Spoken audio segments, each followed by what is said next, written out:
Yeah, yeah. Yeah, yeah. Yeah. Look, Wrestling 101, classes in session. Pay attention to the teachings, that's from Andrew and Derek. I mean, these guys making a killing with no competition. Dynamic duo better than the Hardy Boys and the Dudley Boys. Everybody make some noise, mess with them, you get destroyed. They cannot be beat, take a seat. Watch them do their thing on the MIC. Face defeat, they cannot be seen like JC. Oh my goodness, it's a killing spree. El Capo Grande, Tony Cini, and you're listening to Wrestling IQ 101. Hey everyone, this is Andrew from Wrestling IQ 101. When I'm not hosting our podcast, I'm usually at collarandelbowbrand.com. That's right, Collar and Elbow is the only place that combines wrestling with street attire. And I know what you're thinking, I want to look fashionable too, and I also want to save 10%. So head over to collarandelbowbrand.com and use the promo code WIQ101 and look fashionable and save some money. And now, on with the show. Hey everyone, welcome back to another edition of Wrestling IQ 101. I'm Andrew, and you can follow Wrestling IQ 101 on social media at Wrestling IQ 101. You can listen to us right here on YouTube by hitting the subscribe button. Check out past episodes, new episodes. And today, I'm sitting here with the Difference Maker, Ella Baratz. How's it going? Good, man. How about you? Doing all right, man. You know, just enjoying the holiday season. Did you have a good holiday? We had a great holiday, just relaxed, hung with the old lady, and, took some time off, had some cheap meals, and let the body recover a little bit for the holiday season. It's kind of like my thing I like to do every year if I have the opportunity. So, obviously with COVID restrictions and in Philadelphia and all that, it just kind of made it more possible, you know what I mean? Yeah, let's talk about that because, back in the spring, the world had shut down. Everything was going well up until that point. How was not wrestling and then getting back into the ring for you? Yeah, it was it was challenging, just like it was for everybody. I had some dates coming up that I was excited for. WrestlePro had an Alaska deal. I think it was in May, so that got postponed to September, and had a date in Chicago the weekend of the lockdown, like March 13th weekend or whatever that I was looking forward to. So there was some good stuff coming up, and obviously, when the world got shut down, it was just kind of one of those, hey, we don't know what to do. This virus is crazy, and it's so new, so, you had to adjust and do all that, and that's what a lot of us had to do too from wrestling. We had to, whether it was heal our mind or heal our bodies and get ourselves in the right, right frame of mind and maybe make some changes to ourselves, or make some changes to our look or our physique or character even. We all got to pause and literally hit the reset button. And, some guys changed their names. I changed my look. It all kind of, that break really should have gave the ones who take wrestling seriously, it should have given them, a pause to reset, but also to really hone in on your craft and what you can do to change what you were doing in the past, Sure. Get better. And yeah, you could see that. You you really did change your look. I mean, last time we spoke, you were doing a whole different thing. Now you became the difference maker. What changes have you seen in yourself that you didn't see prior? Yeah, I would say that I always kind of separated wrestling from reality. I grew up watching the Attitude Era, and a lot of it was, kind of craziness and nonsense, the entertaining stuff. And so when I imagined myself as a wrestler back then, and as I, began wrestling, I always thought that there was some kind of role that I could play, whether it be, I was always, for better or worse, I was always labeled a good hand. Mm-hmm. So, I would always, that was You know, when I was in WB developmental at OVW and stuff, you know, that was what I did. So when I took some time off from wrestling, I took like 7-8 years off. And when I got back into it, I went back into it with that mentality of, oh man, I want to go out there. I want to have good, solid matches. I want to, you know, make other people look good. And if it means I don't do as much in the ring or you know, the psychology makes sense and X, Y, and Z. You know, I was almost like getting in my own head, right? Mm-hmm. I wasn't allowing myself to branch out to be bigger than what I could have been. My mind wasn't ready for that at the time. You know, and I did some kind of like self-help work. You know, I enlisted Jared Ganem as a coach, and you know, did a lot of reading about changing your, not necessarily changing your mentality, but just kind of opening yourself up to who you want to be and who you are. And so at the end of the day, you know, after kind of putting in that mental work, to, you know, whether it was confidence, whether it was breaking old habits that I learned from, you know, the old days that I came up in wrestling, mm-hmm. I was able to kind of begin unlocking, you know, this, I don't want to call it a persona because it's me. You know, it's who I always was, you know, being a difference maker and having the mentality of it was always in there. Mm-hmm. It just, you know, I just wasn't quite ready to put it out there, you know, because I didn't even know at the time. So it just took time to kind of figure it out and maybe mature into the man that I am today, you know? Yeah, I hear you. You know, somebody who I got to interview was Scott Steiner, and you kind of replicated some of his gear, right? Yeah. I've been on this big, like, what's old is new kick, you know? I'm athletically, you know, I'm never going to compete with some of these guys that are flying around the ring. It's just not my style. It's not, you know, it doesn't work for me.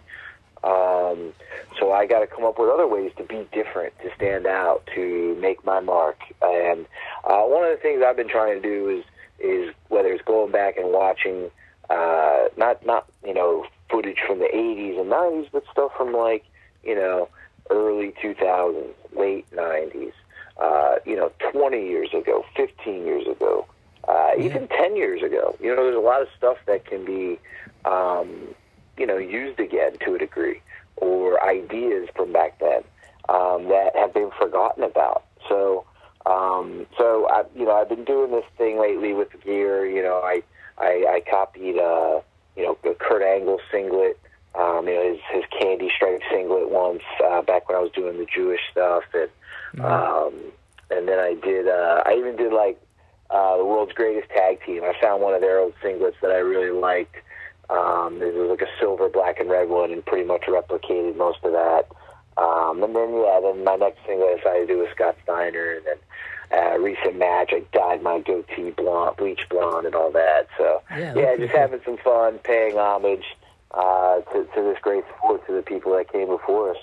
Yeah, you know, and it's pretty cool when other wrestlers do that. I know, you know, Shawn Donovan, he has like the Terry Funk look, and it's pretty cool that you replicated the big booty daddy. So that's it's always nice to see that.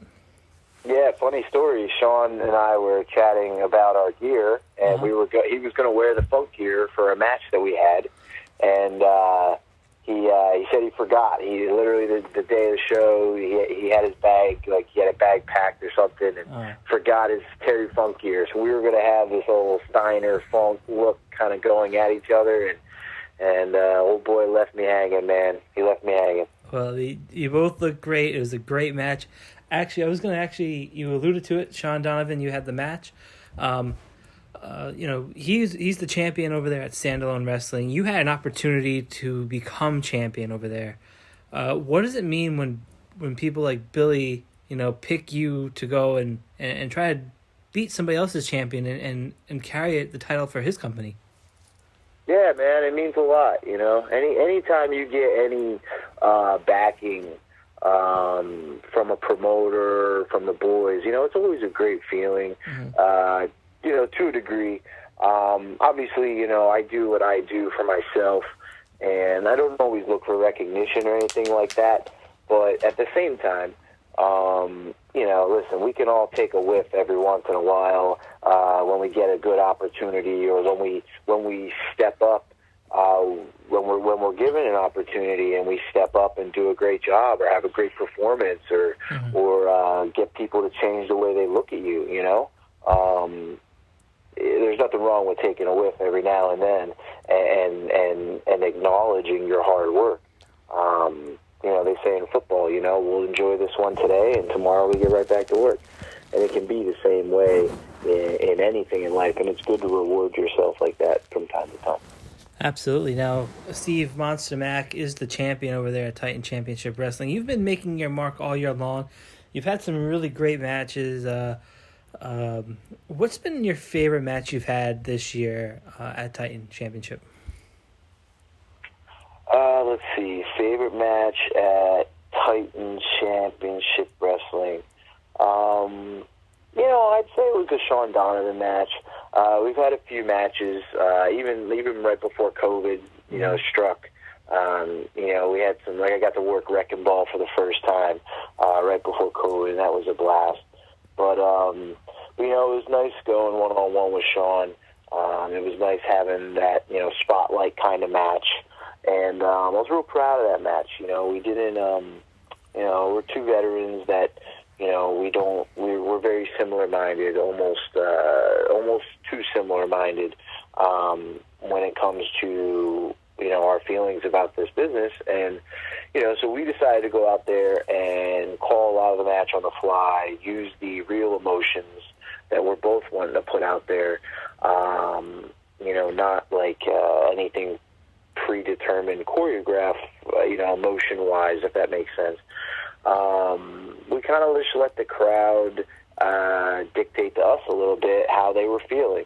And just, working on the fly is the one thing, but this was one of those, everything can kind of go different ways, and Shawn was doing a good job running his mouth, and it was really good. And in the moment, I remember there was a couple different times where, I was thinking about maybe I'm going to say something right back, right, to be witty. But when I'm sitting there thinking about it, I'm like, man, he's too witty.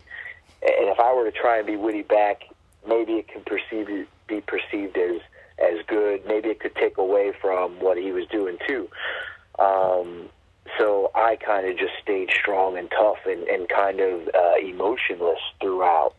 So, and I think the crowd really bought into what we were trying to do.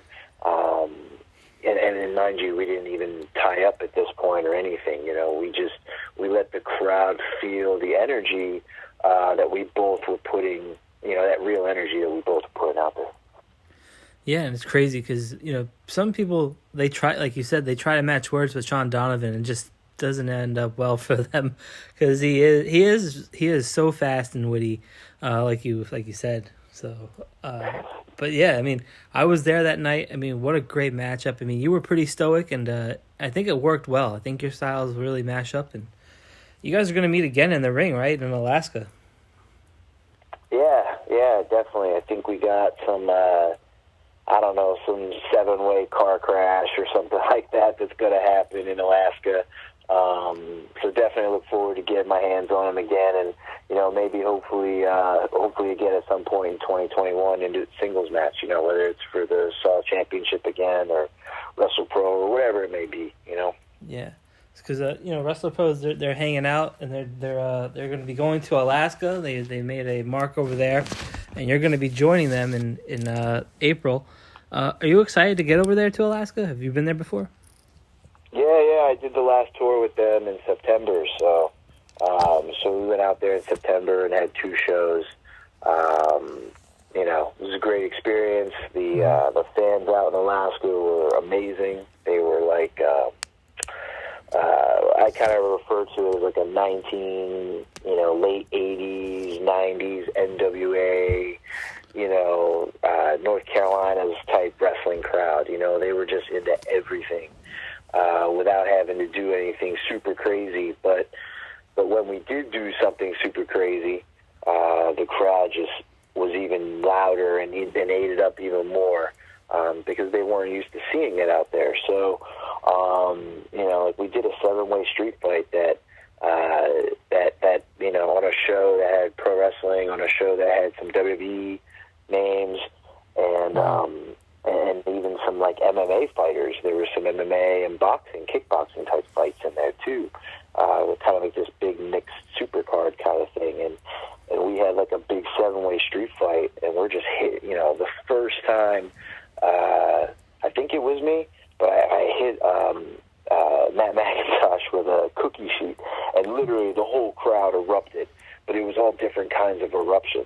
Some were like cheers, like hell yeah eruption. Then there was other like horror, shocking eruption, like oh my god, what just happened? Like it was just a very unique crowd experience in Alaska.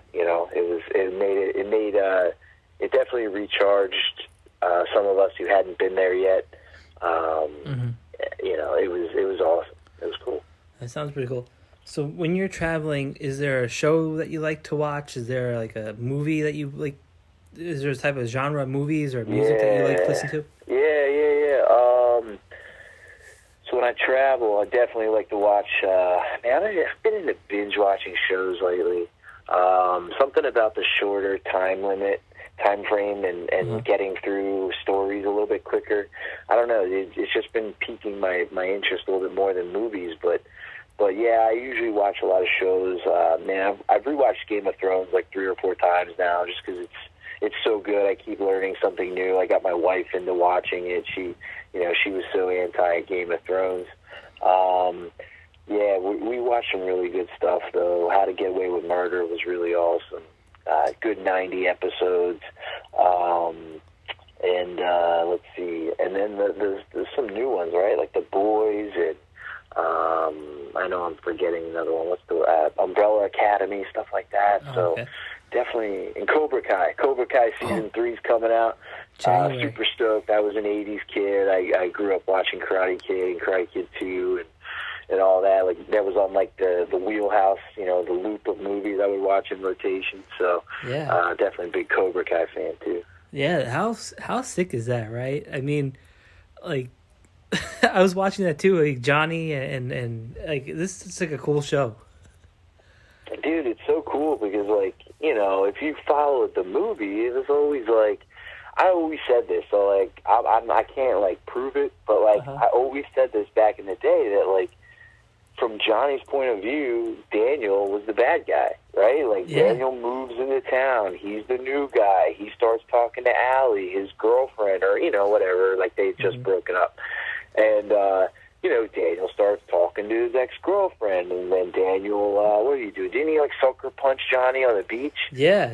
Over a radio. Remember, Johnny, threw the radio at him, and then Daniel wanted to punch him in the face. So, you know what happens when that happens? You're going to get beat down. And then how about the old man Miyagi? He's a senior, but he's an adult, and he's fighting kids that are under 18. I mean, that's child abuse now. Like Miyagi could go to jail, but not in 1984 because that was okay back then. So you know what I mean? So things have changed. I always, but that's why I always used to say, Daniel was the good guy from one point of view, but from Johnny's point of view, Daniel's the bad guy. It's just like how wrestling is now. Right? There's not as many good guys and bad guys. It's all about what your perception of them is. Some people might think it's good, and other people might think you're bad. But either way, as long as they think something about you, that's good. So yeah, that's pretty hilarious. Yeah, and it's been an awesome show. I've been watching it too during this quarantine, and I can't wait for the third season to come out. I'm pretty pumped for it. I think it comes out Friday. I think. Oh, really? So yeah. Let's check it out. We got something to talk about afterwards.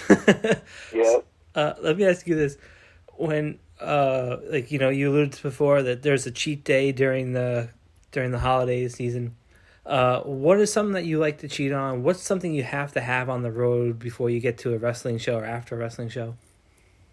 All right, so there are 2 different questions. So whenever I have shows and stuff, I'm always eating my cleanest. I'm always I definitely especially as the show days approach, like like Monday, Tuesday, you can eat clean, whatever.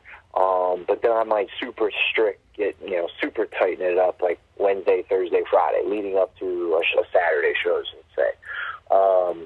Just because I want to make sure that, I'm at my leanest, but I'm also, I can change certain levels in my body with my diet. But then after the show, right? After the show, it really just depends. Typically, after a show, it'll be some combination of some kind of fast food, but I won't do any of the bread. I'll just do, it might be like a fried chicken, or it might be a burger or something like that. No bread. So that's like my little cheat after the show. And then usually on Sundays, my cheats usually, I like brunch. Brunch is like my favorite thing in the world, because I can have eggs and some bread and maybe some sweets too. You know what I mean? So, sure.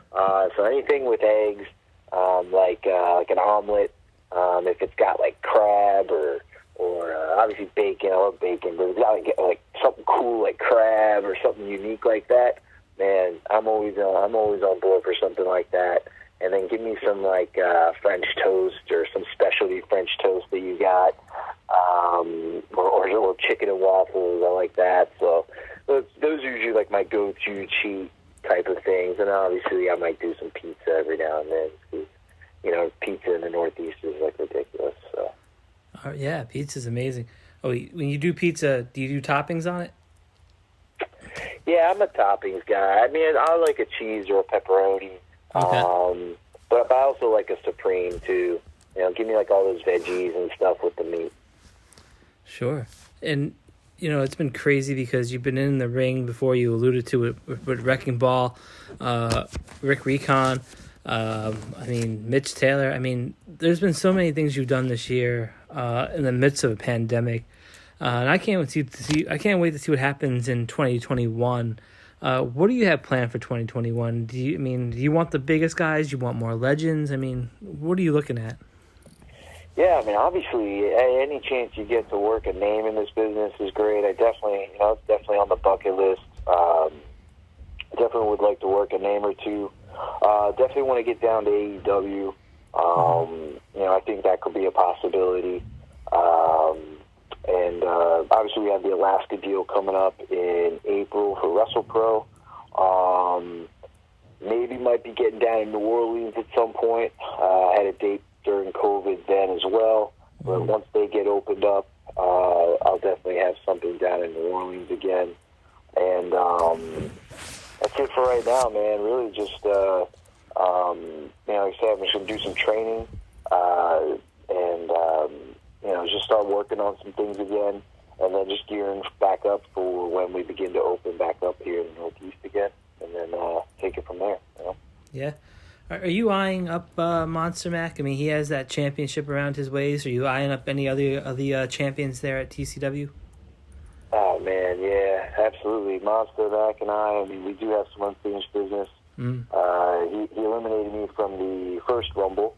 I went out fourth, and I guess I was supposed to be entered into that second Rumble, but because I had a match with Donovan for a title shot, they couldn't enter me into the Rumble. But I was wanting to get my hands on Monster Mac that night. I thought I was ready to do some double duty. After that Shawn Donovan match. So yeah, definitely want to see Monster Mac in the ring again. I think, one way or another, right? My goal, my purpose is to be a difference maker. And it doesn't make me a good guy, or I don't have to be a good guy or a bad guy in anyone's eyes. I just got to do what's best for me, and to make a difference. And if Billy and Chuck and Tony don't want to put me and Monster Mac in the ring together, I'll find ways to make sure that happens. Because that can be a money match.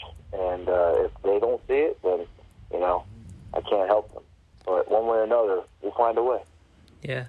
I can't think I mean, how much you've changed and how much, this side here. I mean, it's always been in you. I know, and you've won championships in another company, but I saw it when the first time I saw this change is from the last time we spoke. It's a scary deal. If people are looking across the ring from you, I mean, you got to be feeling pretty good that they're kind of maybe shaking in their boots a little bit, right?